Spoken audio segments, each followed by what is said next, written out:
আরও আধুনিক প্রযুক্তি, আন্তর্জাতিক মানের প্রশিক্ষণ এবং পেশাগত উৎকর্ষ অর্জনের মাধ্যমে প্রেসিডেন্ট গার্ড রেজিমেন্টকে আরও সক্ষমতা বৃদ্ধির আহ্বান জানিয়েছেন রাষ্ট্রপতি মোহাম্মদ শাহাবুদ্দিন। সকালে ঢাকা সেনানিবাসে প্রেসিডেন্ট গার্ড রেজিমেন্টের ৫১তম প্রতিষ্ঠাবার্ষিকীর দরবারে এ আহ্বান জানান রাষ্ট্রপতি।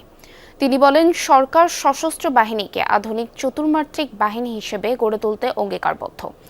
জানান, দেশের প্রতিরক্ষা পরিকল্পনা প্রণয়ন ও প্রস্তুতি, প্রতিরোধ সক্ষমতা বৃদ্ধি এবং জাতীয় নিরাপত্তা কৌশল নির্ধারণে নেওয়া হয়েছে সবার আগে বাংলাদেশ নীতি। এ সকল নীতি ও উদ্যোগ বাস্তবায়িত হলে সশস্ত্র বাহিনীর সার্বিক সক্ষমতা ও দক্ষতা বৃদ্ধি পাবে বলেও জানান তিনি। ভবিষ্যতেও পিজিআর সদস্যদের সততা, নিষ্ঠা, শৃঙ্খলা এবং সর্বোচ্চ পেশাদারিত্বের মাধ্যমে জনগণের আস্থা অটুট রাখতে এবং রাষ্ট্রীয় দায়িত্ব পালনে অনুকরণীয় দৃষ্টান্ত স্থাপন করার আহ্বান জানান তিনি।